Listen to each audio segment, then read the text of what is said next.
जिंदगी में परेशानियाँ, मुश्किलें तो सभी के साथ लगी रहती हैं, लेकिन कुछ लोग हर एक चीज़ को नकारात्मक नज़रिए से ही देखते हैं और हमेशा परेशान रहते हैं, हमेशा चिंता और तनाव से घिरे रहते हैं। अपने घर परिवार में भी तनाव का माहौल बना देते हैं। वो किसी भी चीज़ से खुश नहीं रहते और अपने आगे बढ़ने के रास्ते बंद कर लेते हैं। वहीं कुछ लोग ऐसे भी होते हैं जो ज़िंदगी में हर एक चीज़ को सकारात्मक नज़रिए से देखते हैं। वो हर एक परेशानी, हर एक मुश्किल के सकारात्मक पक्ष को देखते हैं और ज़्यादातर खुश रहते हैं। नकारात्मक नज़रिए से हम छोटे से छोटी परेशानी को भी बहुत बड़ी मुश्किल में बदल देते हैं और सकारात्मक नज़रिए से बड़ी मुश्किल को भी आसानी से दूर कर सकते हैं। नकारात्मक नज़रिए और सकारात्मक नज़रिए से संबंधित एक कहानी मैं आपके सामने पेश करने जा रहा हूँ और अगर आपने यह कहानी थोड़ा ध्यान से सुना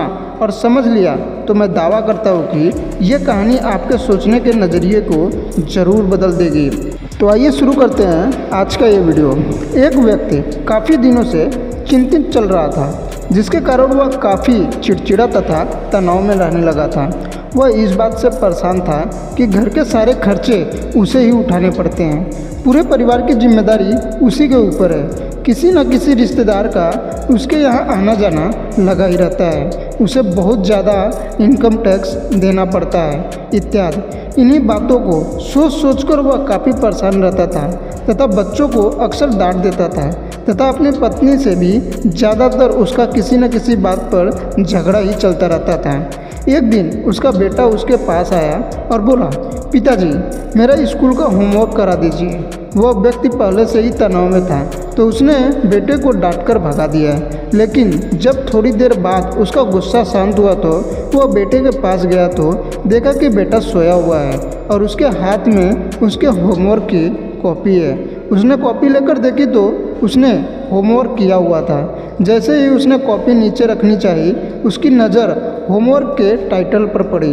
होमवर्क का टाइटल था वे चीज़ें जो हमें शुरू में अच्छी नहीं लगती लेकिन बाद में वे अच्छी ही होती हैं। इस टाइटल पर बच्चे को एक पैराग्राफ लिखना था जो उसने लिख लिया था। उत्सुकतावश उसने बच्चे को लिखा हुआ पढ़ना शुरू कर दिया। बच्चे ने लिखा था, मैं अपने फाइनल एग्ज़ाम को बहुत धन्यवाद देता हूँ क्योंकि शुरू में तो ये बिल्कुल अच्छे नहीं लगते लेकिन इसके बाद स्कूल की छुट्टियाँ पड़ जाती है। मैं खराब स्वाद वाली कड़वी दवाइयों को बहुत धन्यवाद देता हूँ क्योंकि शुरू में तो ये कड़वी लगती है लेकिन ये मुझे बीमारी से ठीक करती हैं। मैं सुबह सुबह जगाने वाली उस अलार्म घड़ी को बहुत धन्यवाद देता हूँ जो मुझे हर सुबह बताती है कि मैं जीवित हूँ। मैं ईश्वर को भी बहुत धन्यवाद देता हूँ जिसने मुझे इतने अच्छे पिता दिए क्योंकि उनकी डांट मुझे शुरू में तो बहुत बुरी लगती है लेकिन वो मेरे लिए खिलौना लाते हैं, मुझे घुमाने ले जाते हैं और मुझे अच्छी अच्छी चीज़ें खिलाते हैं। और मुझे इस बात की खुशी है कि मेरे पास पिता है क्योंकि मेरे दोस्त सोहन के पास तो पिता भी नहीं है। बच्चे का होमवर्क पढ़ने के बाद वह व्यक्ति जैसे अचानक नींद से जाग गया हो। उसकी सोच बदल सी गई।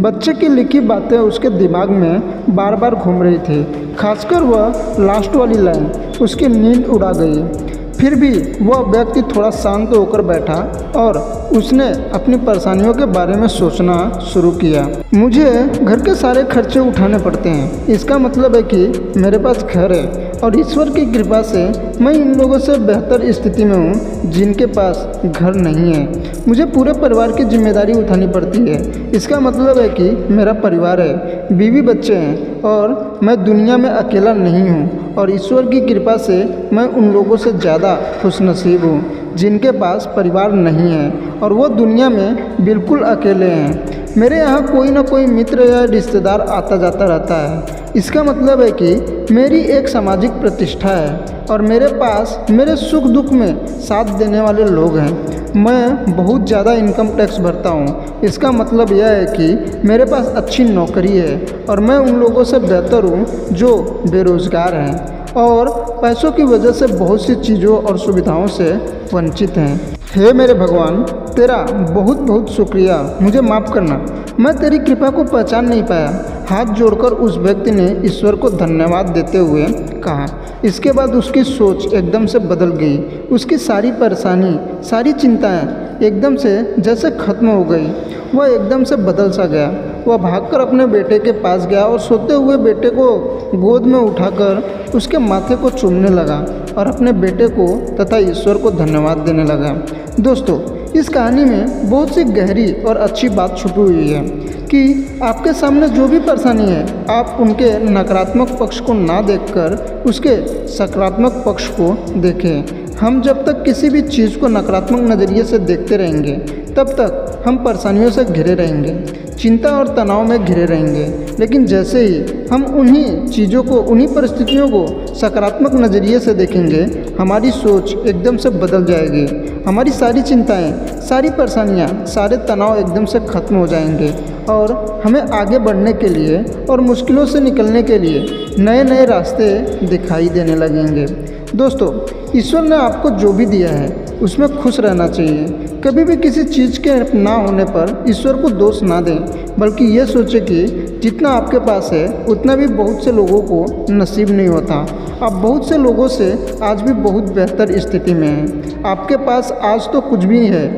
आज आपके पास जो भी सुविधाएं हैं उसको पाने के लिए भी बहुत से लोग तरसते हैं, सपने देखते हैं। तो कभी कभी किसी भी चीज़ को नकारात्मक नज़रिए से ना देखें। आपके पास जितना है उसमें खुश रहें और हर एक चीज़, हर एक परिस्थिति को सकारात्मक नज़रिए से देखें और अपनी ज़िंदगी में आगे बढ़ने के लिए मेहनत करते रहें। आशा करता हूँ कि आपको वीडियो पसंद आया रहेगा तो कमेंट करके ज़रूर बताएं और चैनल में न हो तो चैनल को सब्सक्राइब कर लें और बेल आइकन को प्रेस करके ऑल पे क्लिक कर लें।